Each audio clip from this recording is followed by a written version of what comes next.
gesetzt und zugleich eben dadurch in die höchste Verbindlichkeit.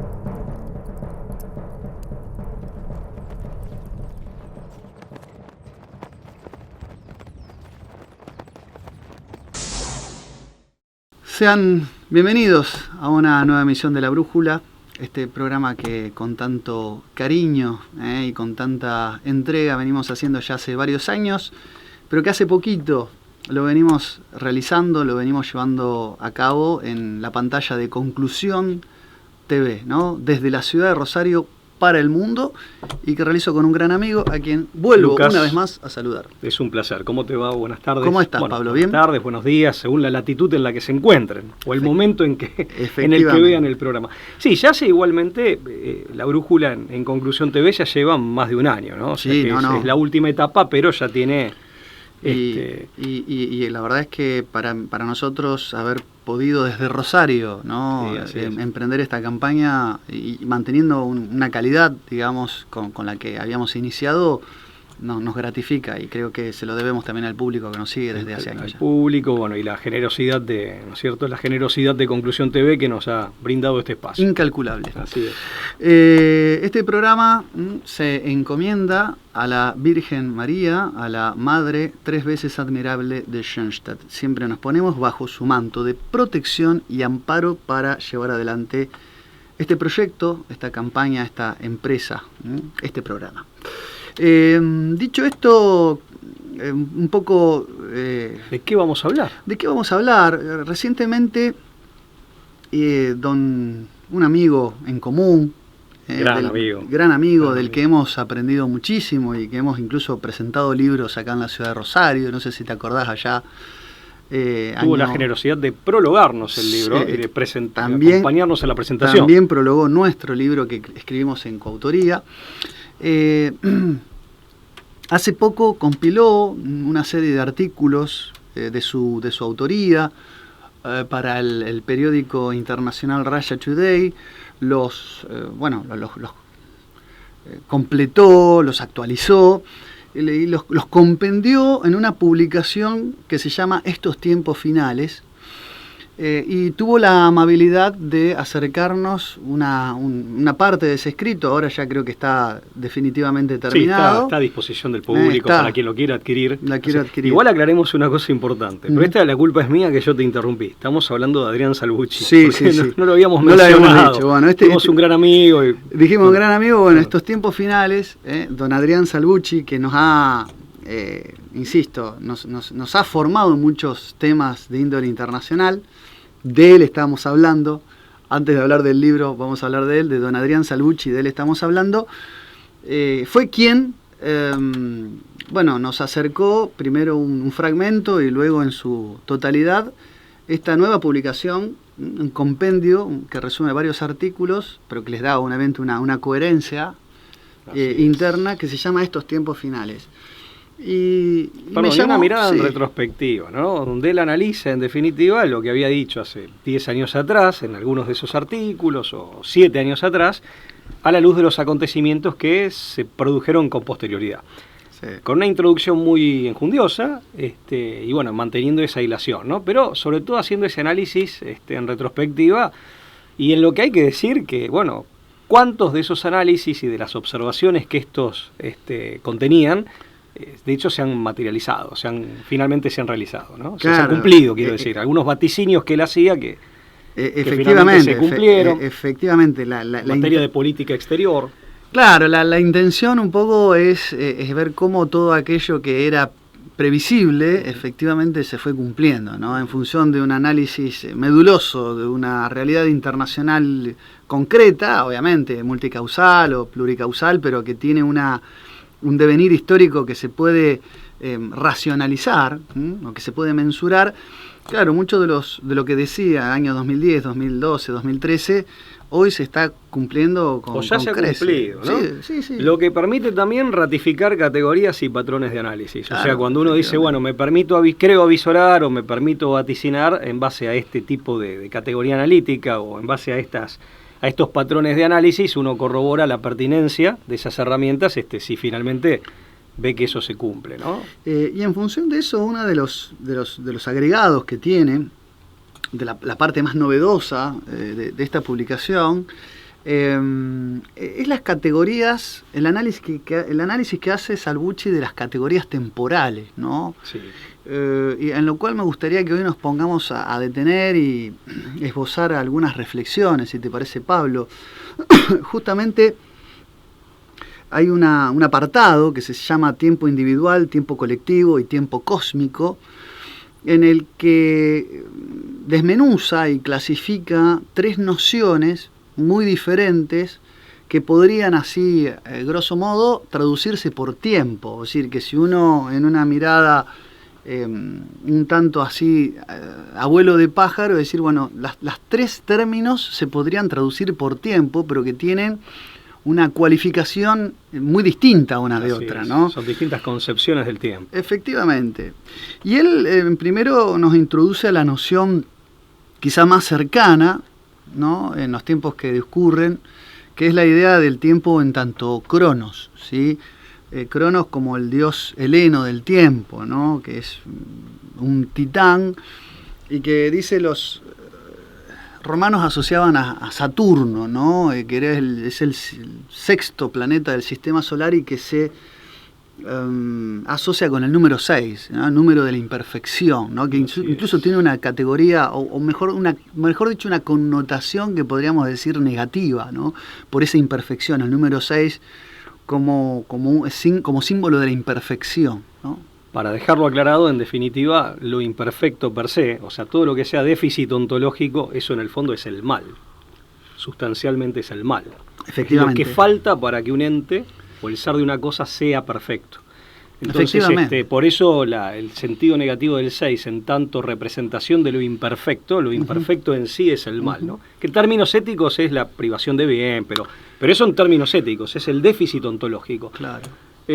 Y aparte tiene su día en el sábado, el Saturday, ¿no? Sí, o sea, el día de Saturno es el sábado. Es el sábado, sí, así fue configurado, ¿no? Que aparte es previo al día de Dios. Claro. El domingo, ¿no? Así es. Es interesante esto porque Cronos, recordémoslo, es un titán que comete una traición contra su padre, ¿no? Es decir, es el titán que inmascula a Urano. Es decir, los dioses primordiales, Urano y Hera, ¿no?, es decir, Ogea, serían los dioses primordiales, representarían el cielo y la tierra. Tiene varios hijos y Cronos comete esta traición, y precisamente por cometer esta traición contra Urano, teme que sus hijos se rebelen contra él. Entonces, ¿qué hace? Los engulle, se come a todos sus hijos. Devora a sus propios hijos. Se devora a sus propios hijos. Obviamente después uno de ellos, el menor de todos, que es Zeus, termina cobrando venganza de su abuelo, por así decirlo, de Urano, y es el que envía a los titanes, junto con Cronos, al Tártaro, ¿no? Los encierra en el Tártaro. Es interesante porque si bien el Hades es el depositario de las almas humanas que fallecen, una noción asimilable al infierno sería más el Tártaro. Lo que pasa es que el Tártaro para los griegos no era habitado por almas humanas, sino era el lugar donde Zeus tenía prisioneros a los titanes, ¿no? Sí, pero ahí hay una asimilación que es relativamente válida entre titanes y los demonios tal como los conoce o los presenta el cristianismo. Claro, que aparte era un lugar casi como inalcanzable, mientras que al Hades, en algún lugar a través del río Estigio se podía llegar. Es que tal vez sea más parecido al purgatorio. Claro, ¿no? Si tuviéramos que buscar una figura en el cristianismo. Claro, para algo más cercano para nosotros, que es la tradición cristiana, sí, tal vez puede hacer esa asimilación. Pero claro, el Tártaro también era un lugar, digamos, inalcanzable o inexplorado, que para la tradición hindú sería el Ninungagap, ¿no? Es el abismo insondable, Lo que pasa es que una suerte de agujero negro, ¿no? Tiene que ver con el mal. El otro día me pasó una clase, en donde entre los cursantes había 2 psicólogos, ¿no? Una psicóloga y un psicólogo que tienen una intervención muy atinada, muy rica, y salió el tema del mal. Y el tema del mal, digamos, en cuanto a su origen, en cuanto a su naturaleza, de qué se trata, y cómo los antiguos griegos, con anterioridad al cristianismo, digamos, tuvieron una aproximación artística, estética, pero después, lógicamente, filosófica. Y el mal preservaba esto de misterio, porque finalmente es el cristianismo el que revela, digamos, revela en plenitud el origen del mal, dentro de lo que el hombre humanamente puede conocer, ¿no? En este contexto mundano, en esta vida. Pero a los griegos los atribulaba el problema, y ciertamente Y decíamos, lo que pasa es que los griegos sí advierten con claridad de que el mal, si bien aparece en el hombre, de alguna manera se mete en la naturaleza humana, y esto es perfectamente compatible con lo que va a revelar el cristianismo, pero los griegos perciben claramente de que el mal, digamos, en su esencia, digamos, es algo no humano, es algo profundamente antihumano. O sea, logran advertir que el mal es algo, digámoslo en términos más técnicos, contrario a la naturaleza humana. Y en ese sentido no solo inhumano, sino antihumano, aunque ciertamente el hombre le ha dado lugar, aparece en el hombre, en el obrar del hombre, muchas veces en nuestros sentimientos, o sea, se nos ha metido. Pero no puede tener un origen humano. Esto es lo que yo quería poner en valor, como se dice ahora, lo que quería rescatar ahora. Es muy interesante. Claro, no puede tener un origen humano, porque en el fondo es algo antihumano. Claro, en definitiva, bueno, por eso, digamos, este lugar, este abismo insondable está habitado por el Cronos, en última instancia. Y aparte, ¿no? Representa el mal. Por hay eso una asociación. Lo dejan para un lugar donde el humano no puede ir. Exacto. Sí. Bueno, ahí de pronto uno desde el cristianismo lo podría cuestionar por la noción del infierno, pero quiero decir, en eso hay punto, hay una conexión muy importante. Ellos logran advertir de que el mal, digamos, no tiene un origen que va más allá del humano, ¿no? Que no puede ser humano porque es esencialmente antihumano, ¿no? Y aparte descubren su insustancialidad también, eso es interesantísimo. Bueno, en cuanto a su naturaleza, dice que Salvucci es cuantitativa, y cuando hablamos de cronos tenemos que hablar del tiempo cronológico, ¿no? El que se puede dividir y parcelar en unidades cuantificables, acumulables, es el tiempo que se puede matematizar, es el tiempo del reloj, ¿no? Mecánico. Es un tiempo mecanicista, un tiempo que está ahí independientemente de cualquier subjetividad, es un tiempo que no tiene una sustancia, no tiene individuación. No, es el tiempo que está ahí. Es el tiempo del reloj. Y es el tiempo, bien. Claro, es el tiempo matemático-mecánico, ¿no? Impersonal. Impersonal, matemático, mecánico, como bien decías. Esto de lo calculable. Carente de contenido propio, o sea, en ese sentido es como un espacio. Mirá qué asimilación a la materia, es el más pegado a la materia. Bueno. Y en ese sentido es, si se quiere, carente sí de un sentido, de un significado propio. Es uniforme, cada segundo es exactamente igual al anterior. Es unidimensional. Claro, es como un vaso vacío, hay que ver con qué uno lo rellena. Claro. No viene con ningún contenido propio, simplemente habilita un espacio, claro. Como si fuera materia. Bueno, tiene esa uniformidad también, ¿no? Sí, claro. Sí. Bueno, por eso en la estética pensaba cuando hablabas de esto, ¿no? De que hay algo que hay que llenarlo de contenido, pensaba en Kant y su famosa estética trascendental, ¿no? Es decir, puede haber tiempo y espacio sin cosas, pero no puede haber cosas sin tiempo y espacio. Efectivamente, ¿no? Que vienen a modo de relleno. Era como la prueba de sensibilidad pura a priori. Es también filosófico, pero ahora no deja de ser la noción de tiempo a la que estamos más habitualmente en esta vorágine moderna, en esta época, ¿no? De marchar contra reloj en una sociedad que tiene un perfil psicológico ansioso per se, neurótico. Es ese tiempo que siempre nos está asfixiando. Nos está comiendo, que devorando. Siempre nos consume. ¿Viste? Cuando el tiempo es algo que se consume, bueno, solamente es el cronos, es esto de que el tiempo está... ojo que el tiempo está restando, ¿no? O está sumando. Aparte con esa mutabilidad, digamos, incesante, constante, incesante y de regularidad mecánica, la distinción entre pasado, presente y futuro se vuelve como compartimentos estancos. Pero además nos da la idea de vértigo. Por eso también el hombre de nuestra época psicológicamente se refugia en la fugacidad del instante y en ese sentido no logra arraigo alguno. porque el presente todo el tiempo se diluye. Prácticamente es, digamos, un tránsito entre el futuro y el pasado en donde va pasando y va quedando atrás. Entonces tiene mucho de, a ver, por un lado tiene mucho de monótono y de vacío, pero por otro lado tiene mucho de vertiginoso y de enloquecedor. No, efectivamente, por eso... Cuando uno queda atrapado en Cronos. Hay algo acá interesante, ¿no? Que en la medida en que queda el tiempo se reduce a Cronos, ya es Hesíodo, ya que hablamos de Urano, de Cronos y de Zeus, las tres generaciones así como de dioses. Hesíodo, en la Teogonía, que es el que explica toda esta historia, sus famosas categorizaciones de dioses, ¿no?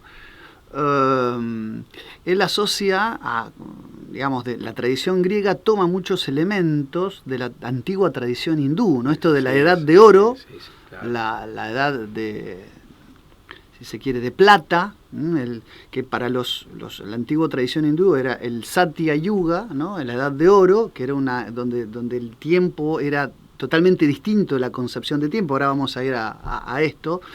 Después viene la edad de plata, ¿no? el Tetra Yuga. Después viene la edad de bronce, el Dwapara Yuga para la tradición hindú. Y después viene, ¿no? el Kali Yuga, que es el tiempo presente, el tiempo en el que vivimos, que es la edad de hierro, ¿no? Acá estamos hablando del tiempo como momento. Como ¿no? momento, como edades. A eso vamos, ¿no?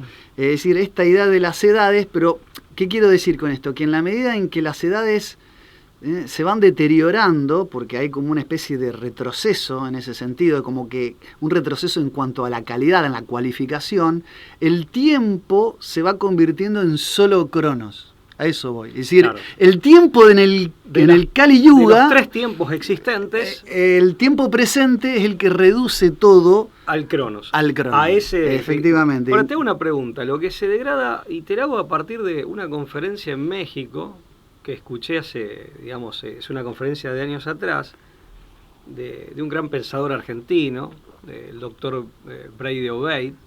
Rafael Brady Obeid. Así es, sí, colega mío, abogado, pero un hombre que aparte ha incursionado y muy bien en el campo de la teología, la filosofía. Sí, la teología política. Así es, sí.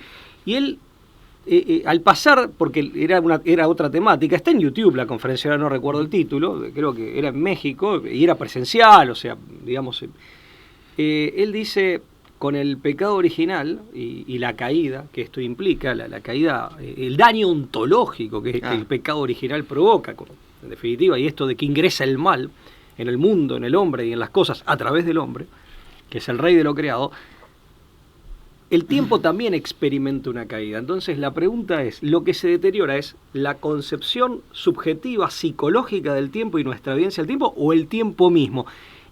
Y a mí también me podrías decir vos, Pablo, en el fondo, ¿son dos preguntas completamente distintas o son dos preguntas que representan dos aspectos de una misma cosa? Podría haber un falso dilema ahí. Claro. Podría haber un falso dilema. Pero lo dejo como pregunta. Pero porque Adrián tira algunas acá, Adrián Salvucci, el autor, tira algunas pistas, ¿no? Justamente esperanzándose en que no han desaparecido las otras nociones de tiempo. Ahí donde estaríamos tentados a responder por la primera opción, digamos que nuestra concepción del tiempo es absorbida por el cronos, ¿no? Claro. Ahora, no sería, digamos, no deja de tener una presencia importante las otras formas de temporalidad. Porque después lo que viene es el tiempo en sentido de tiempo sagrado, ¿no? Que es el kairos. No, que aparte vuelve por sus propios... Porque también se puede interpretar de que en el supuesto caso de que se vea dañado ontológicamente el propio tiempo con la redención de Cristo, claro, experimente su propia redención también. O sea, en definitiva, la redención de Cristo redime la totalidad de lo creado y esto implicaría también los tiempos. Hasta el final de los tiempos, ¿no? Hasta que finalmente venga o se produzca el final de los tiempos.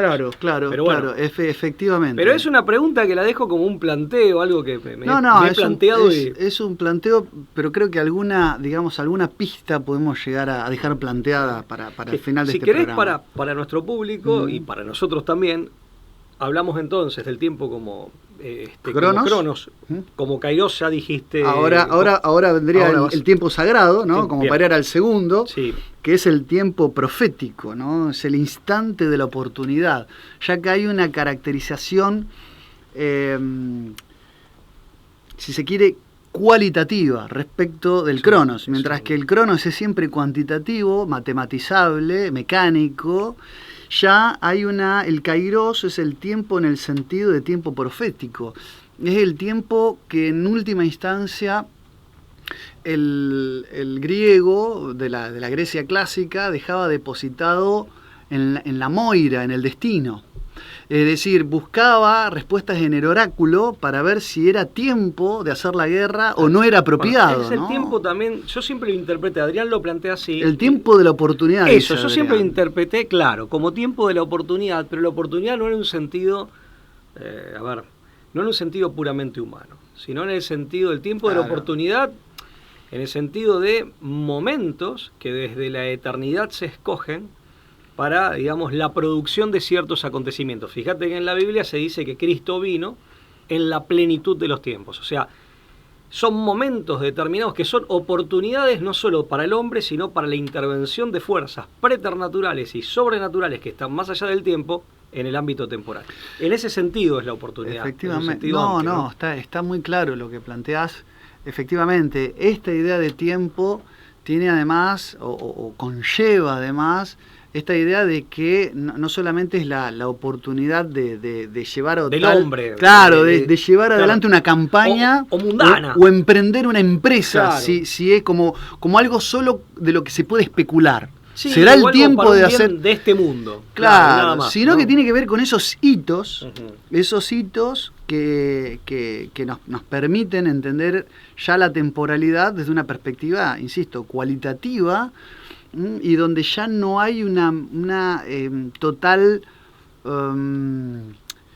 despersonalización del tiempo. No, tiene un sentido propio, a diferencia de Cronos, que Claro. son segundos, minutos, horas, etcétera, Claro, eventualmente milenios, pero es todo igual y sin un contenido propio. Claro, es un tiempo En cambio acá- tiene contenido, es un tiempo con identidad. Tiene un sentido. Es un tiempo con individuación, es un tiempo que tiene le imprime, ¿no? Una singularidad Hasta una singularidad, sí, hasta una personalidad se le podría Y decir. tiene que ver con el sentido del proceso histórico, que fíjate en esta conexión con la eternidad, y esto bueno es muy San Agustín, pero no solo San Agustín, en definitiva es como si el sentido en cuanto a dirección y en cuanto a significado del gran proceso histórico, del mega proceso histórico, no pudiera ser encontrado dentro de la propia historia, tiene que ser buscado más allá de la historia. Y estos tiempos de Kairos son momentos en donde se habilitan estas puertas, ¿no? Estas puertas donde, en definitiva, digamos, lo preternatural y finalmente lo sobrenatural tienen una intervención, en la historia. Podemos hablar de la historia en general, hablando de la humanidad o de pueblos y de cada uno de estos pueblos, o podemos hablar incluso de mi historia personal, de mi historia de vida que está y que forma parte, donde uno advierte que en su propia historia personal hay momentos de Kairos, en donde se presenta una oportunidad, que queda habilitada sin que ninguna voluntad de este mundo la haya generado, pero se presenta porque todo es no casual, pero sí coincidente, ¿no? Sí, pensaba dos cosas. Bueno, La gente dice se alinean los astros. Bueno, es una manera de graficarlo, de metaforizarlo. Claro. Bueno, Agustín de Hipona fue aquel que dijo, mientras te escuchaba, el tiempo es aquello que sé para entenderlo, pero no para explicarlo, ¿no? Y no creo que se haya referido al tiempo cronológico, ¿no?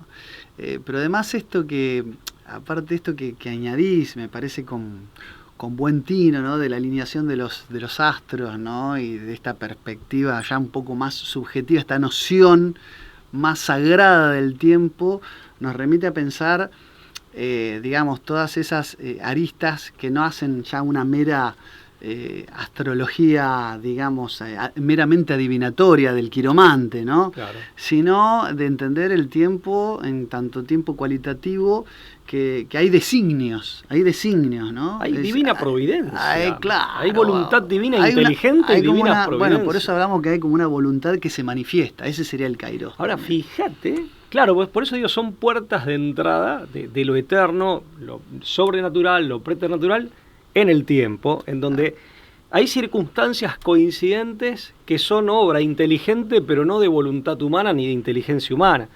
Entonces, si se presenta como ocasión u oportunidad, y fíjate, y eso puede tener significado a nivel individual, grupal, o sea, a nivel estrictamente personal, grupal y eventualmente de la humanidad entera. Y fíjate, muy interesante también, yo dije, se alinean los planetas como una expresión. Yo dije, en realidad no es tan metafórico, yo creo que hay... Lo que pasa es que la alineación astrológica, en este caso, no es causa, es reflejo de eso también. O es, en ese sentido, no es que, si uno cree que es porque se alinearon los planetas, creo yo, modestamente, que esté equivocado. Pero en rigor de verdad, determinados procesos en el cosmos, lo mismo con la alquimia en la microfísica, digamos, de la materia, determinados procesos de la macromateria del cosmos y de la microfísica, de la alquimia, en la intimidad de la materia, en lo minúsculo, en realidad, en esto yo comparto la idea de sincronía o de sincronismo junguiana. En realidad son expresiones de esas fuerzas que son espirituales. No es que pasa porque se alinearon los planetas. Esa alineación de planetas puede ser indicativa o podría ser una suerte de reflejo.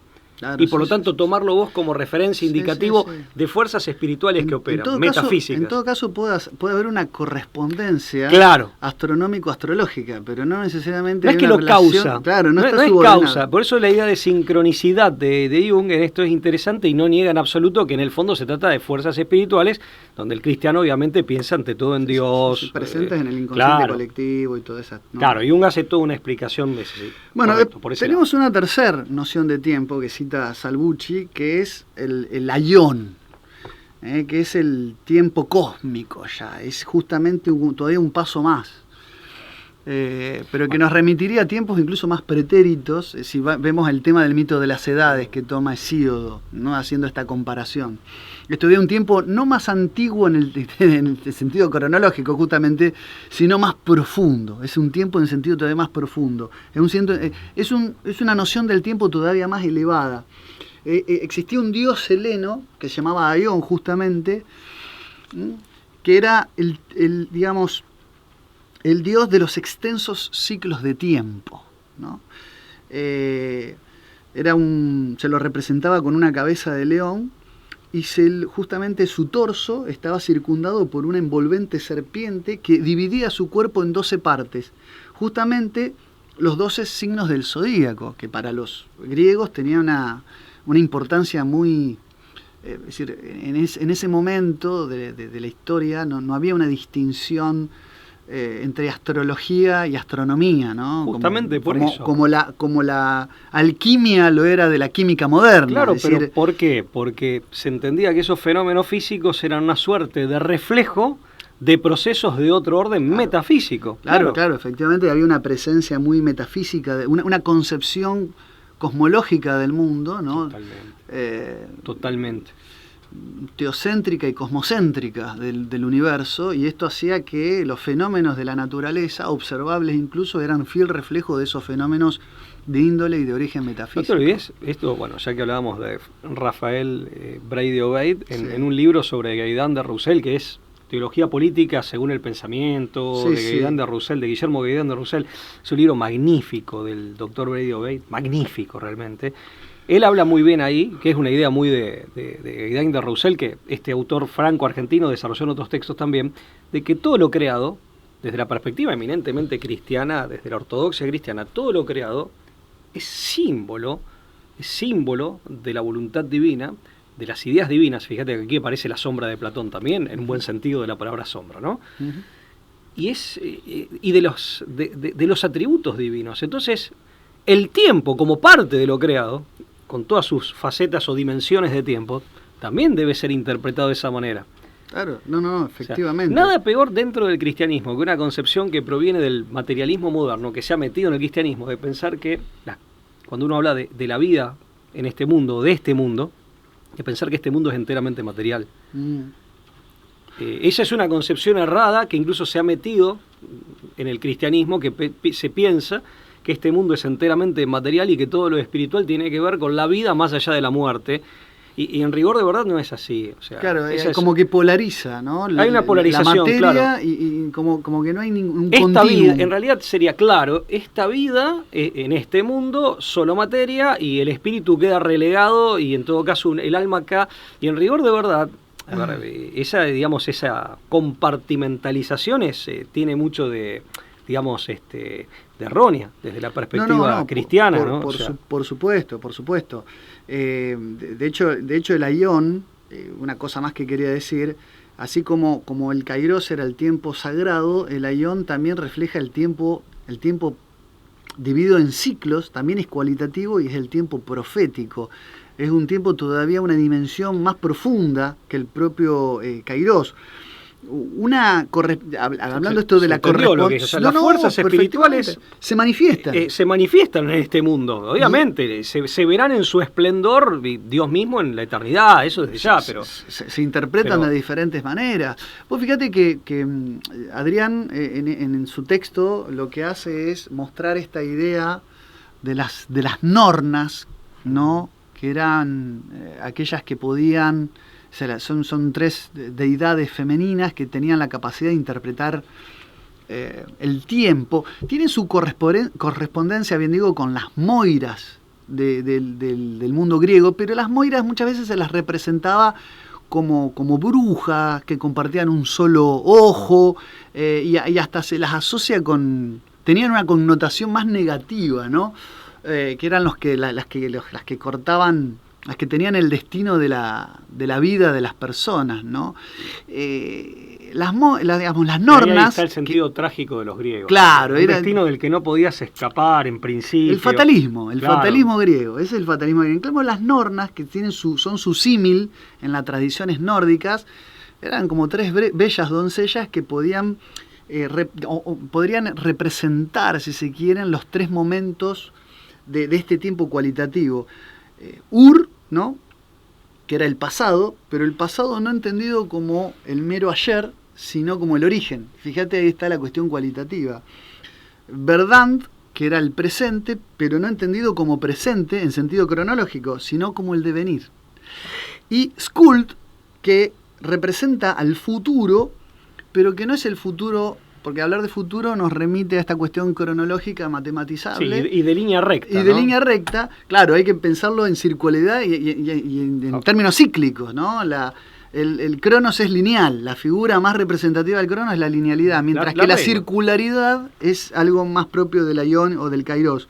Y el futuro, ¿no? Que representa, voy a utilizar una palabra que puede chocar, la deuda kármica, porque esto también es algo que los griegos y que las tradiciones nórdicas toman de sus ancestros del valle del Indo, ¿no? Claro, Punjab, son pueblos indoeuropeos. Que tiene que ver con esta ley universal del karma, es decir, de las relaciones de causalidad y consecuencia, pero causas cósmicas, no causas físicas, ¿no? Y espirituales. Y espirituales, ¿no? Esta idea de la deuda kármica, es decir, donde el futuro ya no sería una cosa absolutamente incierta, sino que la ley del karma lo que permitía era entender cíclicamente y avisorar cómo se configurarían los acontecimientos que en el Cronos todavía no sucedieron. Lo que pasa es que desde una perspectiva cristiana, y a ver, con algún riesgo por el resumen en el análisis, ¿no? Pero por la rapidez con la que uno, digamos, se ve obligado a hacer estos análisis, pero en definitiva ese fatalismo desde una perspectiva cristiana era explicable o se ve comprensible. ¿Por qué? Porque en definitiva es la percepción de los efectos del pecado original. Uh-huh. Si vos lees a San Agustín, cuando San Agustín te dice cuáles son los efectos del pecado original, más la acumulación de los pecados posteriores, sin la gracia, sin el sacrificio redentor de Jesucristo, sin la irrupción de Cristo, la aparición de Cristo en el escenario histórico y del sacrificio crístico y de la gracia que se desborda de ese sacrificio crístico, lo lógico es el fatalismo. Claro. Ahí hay una percepción muy fina. Fíjate que para los griegos incluso el fatalismo no cerraba todo, pero solamente el héroe olímpico, que era el único que era capaz de llegar a los dioses en el Olimpo. Sí, que tenía no iba las puertas abiertas. Era en el casi Olimpo. un semidios, claro, que era casi un semidioso, de algún modo, por alguna razón quedaba asimilado. Muchos héroes eran semidioses. Claro, era el único que podía incluso salirse de ese fatalismo, por ejemplo, digamos, eximirse de la fuerza de la Moira. Lo mismo que en el caso de los romanos y de los antiguos germanos del Sino. O sea, solamente los dioses y algunos hombres de capacidad olímpica eran los únicos que podían librarse de esa fuerza que era como una marea que los arrastraba. Claro, por eso, insisto, enfrentar al destino, para encontrarlo. Pero mirándolo desde una perspectiva cristiana, tiene, y si le sacás lo pintoresco del mito, porque aparte son mitos que para nosotros en lo estético han perdido significado. Uno mismo lo lee y son figuras que para nosotros son raras, no tienen mucho...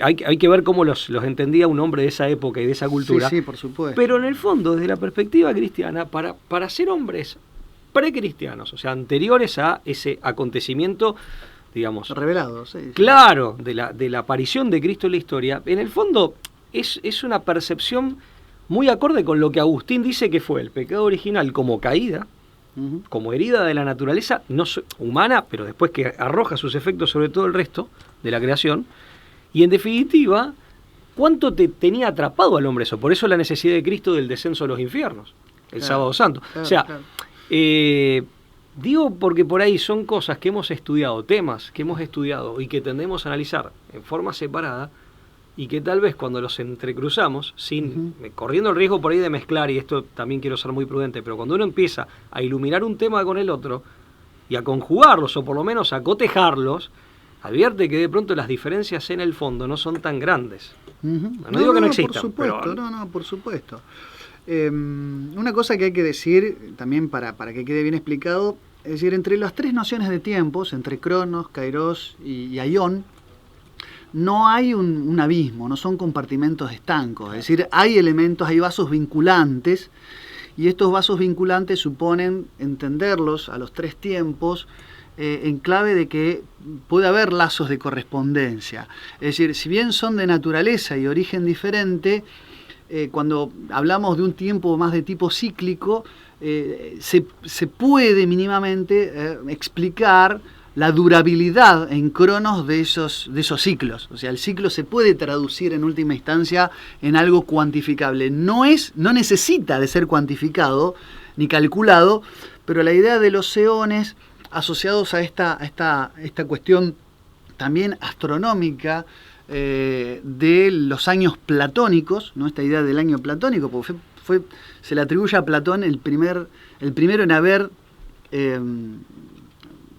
hecho mención de esta suerte de ciclo que en tiempos hoy matematizados dura 25.920 años, ¿no? Esta idea de un año platónico que, digamos, que representa uno de estos... Sí, pero esto es científicamente pero claro, corroborable. pero tiene su correspondencia, es decir, claro, no depende de esto, pero tiene su correspondencia. Es decir, digamos, hoy la astronomía coincide, si tomamos que la Tierra tiene 4 movimientos, la Tierra se desplaza, ¿no? Tiene un movimiento de traslación alrededor del Sol. Que determina el ciclo estacionario, las estaciones. Exactamente. Al mismo tiempo sabemos que una rotación, el día y la noche, respecto a la cara que esté mirando al Sol, y que tarda más o menos, dividiendo ese tiempo, 365 días, sí, digamos. Con una diferencia creo que de 5 horas y pico que da lugar al año bisiesto. Claro, que se compensa, con matemática, esa imperfección matemática se compensa. En nuestro conteo. En un conteo dividiendo temporalmente de manera errada, hace que se tenga que compensar con el año bisiesto. Ahora, a su vez la Tierra, que vamos a suponer que está girando y se está trasladando, se gira en un eje. Es decir, vamos a suponer que hay un eje que atraviesa la Tierra, ¿no? Acá hay un eje que atraviesa la Tierra. Ese eje, a su vez, lo que hace es un pequeño bamboleo, vamos a decir. Efecto trompo. Exactamente, hace esto. Por supuesto que ese bamboleo es todavía muchísimo más lento, pero pero inmensamente más lento, ¿no? Que es el movimiento del ciclo precesivo, es decir, el movimiento de precesión que es lo que mide los famosos que da lugar, equinoccios. efectivamente, al movimiento nutacional, que es el que genera un... Bueno, y la nutación, es decir, a su vez, voy a hacer un dibujito para explicarlo, ese movimiento, ¿no?, que hace la Tierra, precesivo de precesión, no forma un círculo perfecto, sino que dibuja... Bueno, mostrarlo a cámara. No, claro, lo dibujé para mostrarlo acá. A su vez, ese movimiento tiene como una vibración, ¿no? Ese movimiento pendular que tiene, ese bamboleo, sí, genera a como su vez pequeñas... tiene como una vibración. Sí. Ese cuarto movimiento es la nutación. Cuando digamos, ese eje da toda una vuelta y hace todo este movimiento y vuelve al mismo punto, bueno, tarda en términos cronológicos 25.920. Claro, pero son los 1000, corregime, porque para las matemáticas soy abogado, así que soy malo, pero creo que son 1260 años. O claro, 1260 son. Sí. Claro, que va, cada vez que se va moviendo, va apuntando hacia una constelación que coincide con los 12 signos del zodíaco. Exactamente. Y los griegos lo sabían, y durante siglos se decía que eso era mito, que era un mito, hasta que finalmente en el siglo XVIII, un físico, si no mal recuerdo, inglés, un astrofísico, astrónomo, dice, no, pero eso es verdad. Y finalmente hoy lo hemos corroborado. Claro, 2160 por 12 son 25.000. Efectivamente, 2160. Entonces, 2160. Entonces, pero va, en definitiva, va teniendo una correspondencia en cada etapa que va haciendo ese giro, claro, mirando a una constelación determinada que coinciden con los 12 signos del zodíaco. Es increíble, ¿no? Cómo que encaje esto. Ahora, a lo que vamos con esto es que esa correspondencia cronológica con estos presuntos ciclos que a su vez tienen que ver con los movimientos de la Tierra. Se llama neoplatónico porque Platón, queridos amigos, como tantas otras cosas, lo sabía. Lo sabía y lo sabía perfectamente. No, el brillante, el siempre maestro Platón, el grande.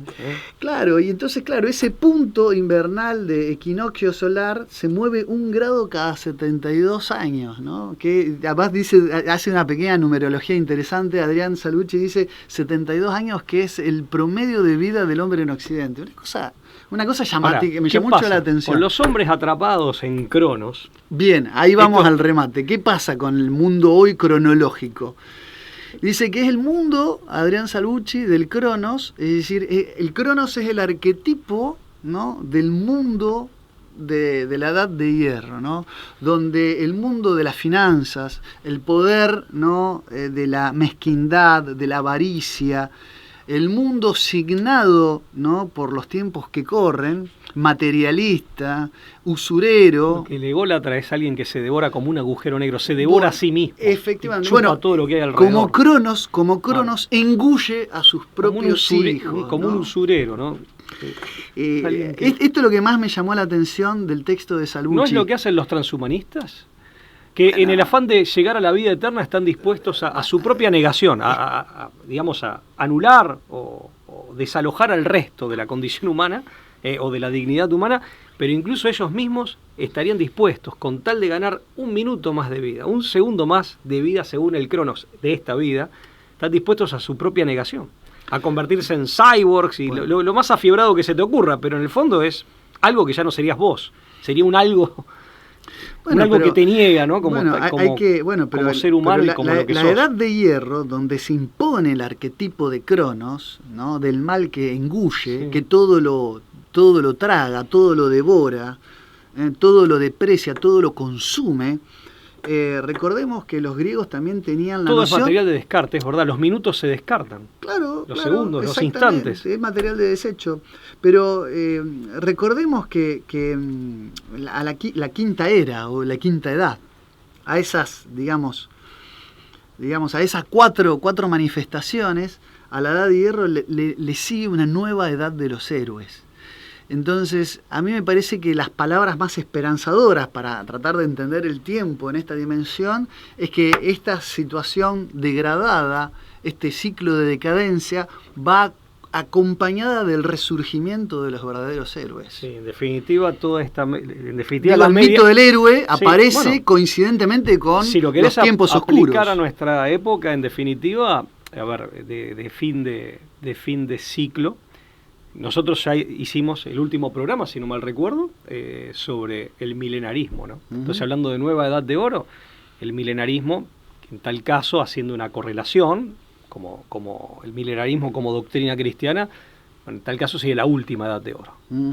Claro. ¿No? Ya sería para clausurar, de venir, sería para clausurar ya los tiempos, porque esa es otra. Por eso Adrián cita a Castellani. A Castellani, ¿no? dice, sí, y hay una parte de Castellani que es interesante rescatar, una parte, todo es rescatable, pero quiero decir, para traer la colación aquí, el cristianismo no plantea el fin del mundo, plantea, porque Apocalipsis habla de nuevos cielos, nueva tierra, nueva Jerez, plantea el fin de los tiempos, no del mundo.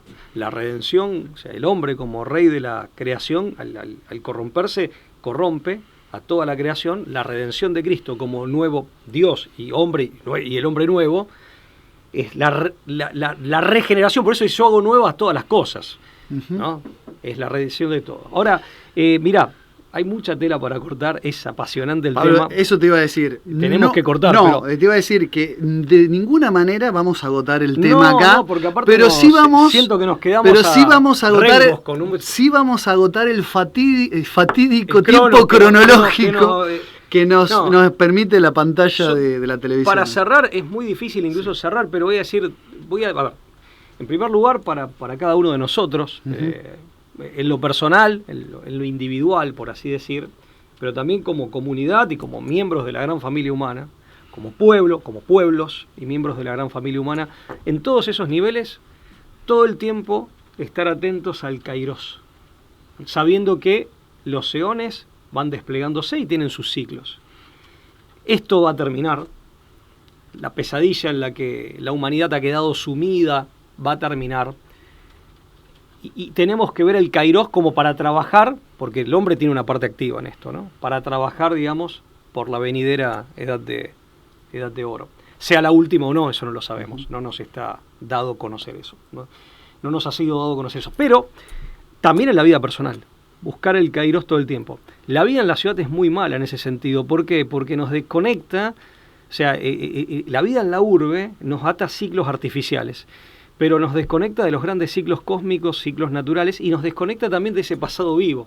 Para nosotros el pasado siempre es museo. El pasado vivo es el del tipo que va, no sé, como una vez voy a la Patagonia, estaba en una reserva natural, y me dicen, este árbol tiene, creo que era el árbol más antiguo de América, según las mediciones, tiene 3.000 años, no recuerdo bien. Era un árbol que era previo a Cristo, entonces claro, un hombre criado en ese ambiente. Habría que dimensionar la claro, antigüedad de ese tiene también noción de que el pasado está vivo y tiene otra percepción del tiempo, no solo porque conoce los ciclos naturales. Sí, es verdad que la urbe te aísla, te enajena de las señales que los eones imprimen en la naturaleza. Yo toqué el árbol y digo, cuando Cristo caminó por este mundo, este árbol, vos ya estabas acá, este árbol estaba acá. Es increíble, ¿no? Entonces, el hombre que entra en contacto con la naturaleza y a través de la naturaleza cercana con el cosmos, tiene una percepción distinta. Cierro con una frase tuya, cité a Platón, mirá, pero voy a citar una frase tuya que una vez publicaste en Facebook que me encantó, que era: todo lo que hacemos en este mundo tiene ecos en la eternidad. Y digo, y todo lo de la eternidad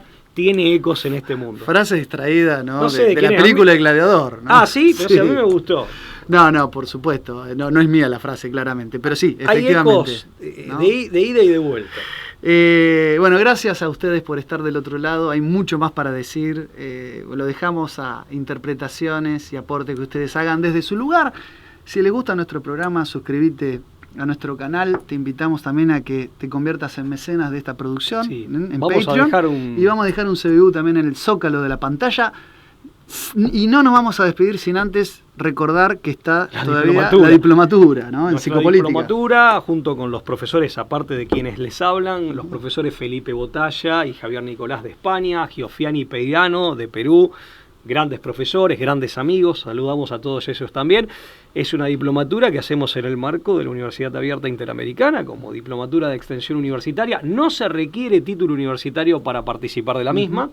Va a comenzar este sábado que viene, el otro, sábado 6 de mayo, y se va a extender todos los sábados en modalidad virtual, 2 horas en horario de Argentina de 11 a 13, todos los sábados hasta el 28 de octubre. Las clases quedan grabadas, si alguno de pronto no puede participar, la clase va a estar disponible para el cursante grabada. es en modalidad virtual y se puede, bueno, cualquier informe a uai.extensionrosario si lo vamos a poner, @uai.edu.ar. Va a estar en el zócalo de la pantalla. Lo dejamos también. ¿Y si la gente quiere comprar el libro de nuestro amigo Adrián, sabemos cómo? No lo puedo decir a este momento, pero vamos a dejar debidamente descrito. Claro, porque en el programa. si alguno está interesado en el libro, por lo menos un correo electrónico donde lo pueda sí. solicitar. Así que bueno, esos son los avisos parroquiales. Será hasta la próxima. Chau, hasta luego.